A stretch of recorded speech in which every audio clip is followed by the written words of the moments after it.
So as you can see by the title, we are engine swapping the Toyota. I know it already has 4.3, that's what this thing came with. We ran it for a while. I originally wanted a 3.4 Toyota engine in this, so we're removing this. And then I have a 2000 Tacoma 3.4 engine with the transmission. So this is what we're gonna be installing in the Toyota. I got this pulled out this week from a wrecked Tacoma that I bought a while back. I think I have a clip, I'll insert that now. So as you can see, thing runs really nice. It's clean, low mileage, 160,000. This is going to be what we're taking the engine out for the 80s Toyota. Anyways, the vehicle is pretty totaled. We were going to use it for a different project, but now we're using it for this. So what we're going to do is get this engine removed, and then we'll start fitting that one in here. We're going to have to make engine mounts as well as change the oil pan over so it is a rear sump instead of a front sump. So we'll get that sitting in there, see how the engine mounts are going to line up, and then we might have to do some exhaust stuff. So for now, we're going to yard this thing out.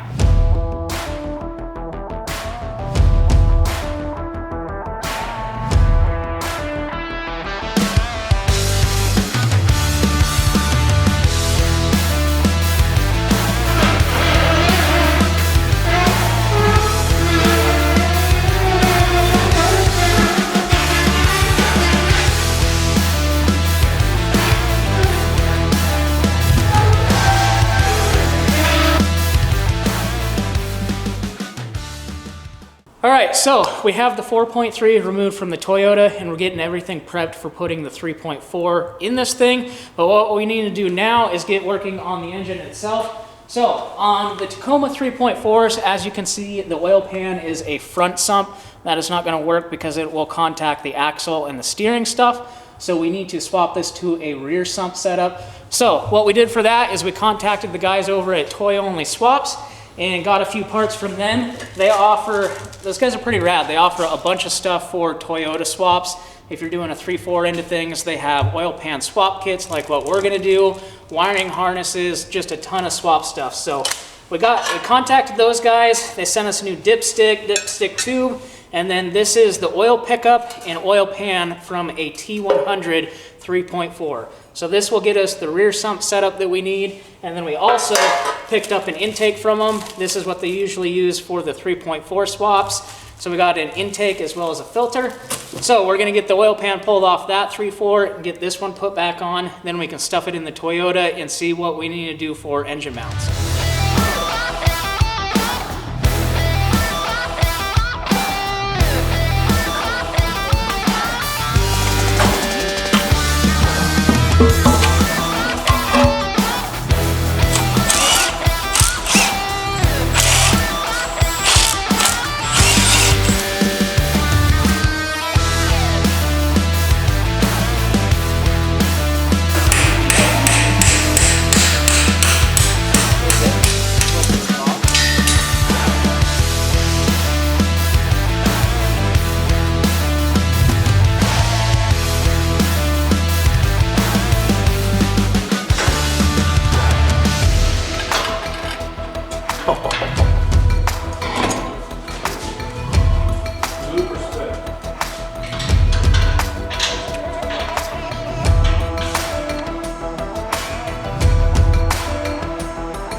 What we're working on right here is everything is clearing really well as far as where we want the engine mounts, except for the exhaust.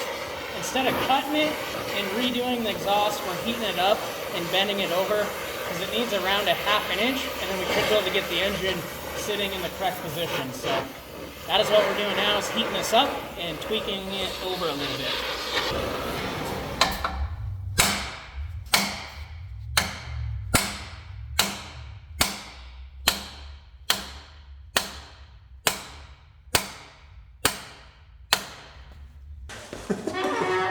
See what we did?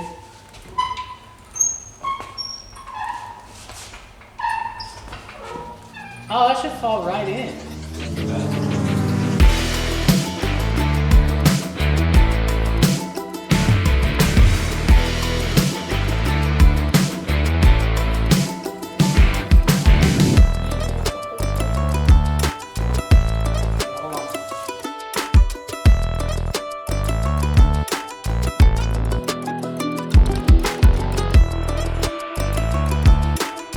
All right, so the engine, we got the 3.4 put in this thing as well as the trans T-case so we could locate where it needs to sit front to back. And then we have it sitting right at the height we want in the engine bay and level. So if you come under here, this is what we're working with. We're gonna be starting on the engine mounts now. As you can see, we have all this in place. Everything is fitting really well for what we want. The only tight areas is the crossover on the exhaust, but I wanna retain this factory one and it clears really well. So over here, as you see in that last, or one of the clips, we banged the exhaust, we heated it up and then bent this over a little bit so it would clear the frame. And then the wide pipe comes down here and it clears everything really well. So now that we have the engine in the placement that it needs to be, we're gonna start working on the engine mounts. So this is, I'll kind of give you guys, this is kind of how we're gonna do the engine mount. It's gonna be basically a pedestal that sits on it, so kind of like a mount on a big rig semi. So we'll have the mount there, and then we'll have gussets on the front side and back side up here, so it gussets the tab. And then this will be welded from here to here with another gusset in basically just a thick plate. So there's no reason why that shouldn't be strong enough. You gotta remember when you're building this stuff, it might not look very strong, you know, from a certain point, but you gotta remember what you're attaching it to. So if you're attaching a 3/8 bumper to a 1/8 inch frame, like it's only as strong as the weakest link. So don't overbuild it per se, but you wanna make sure it's strong. So I forgot to mention the reason why we're mounting the engine mounts like this rather than the traditional sideways is for the ease of use of removing it. So if we have the 2 tabs and then this mounted to the engine mount, you're gonna have to completely lift it up to be able to get it to clear, and you can't go that high. So if you wanted to pull the engine, you would have to pull the transmission and then pull the engine, because you have to pull the engine forward to get it away from the transmission. So that is why we're doing it this way. We'll be able to just drop the bolt out and then you can move it forward, up, however you wanna do it. It'll come out a lot easier if you need to service it.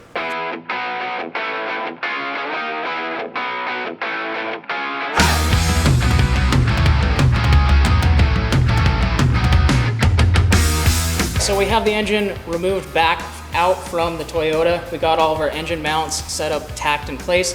This is kind of what we're working with. As you can see down here, it's kind of a, I mean, that's how it sits. You have your puck there, just like a semi mount. Well, we're gonna add another triangle brace piece here on both sides. And then we should be dialed with the engine mount stuff. And then while the engine is out at the moment, I'm gonna get everything cleaned up in there and do a little bit of clearancing that I need to do.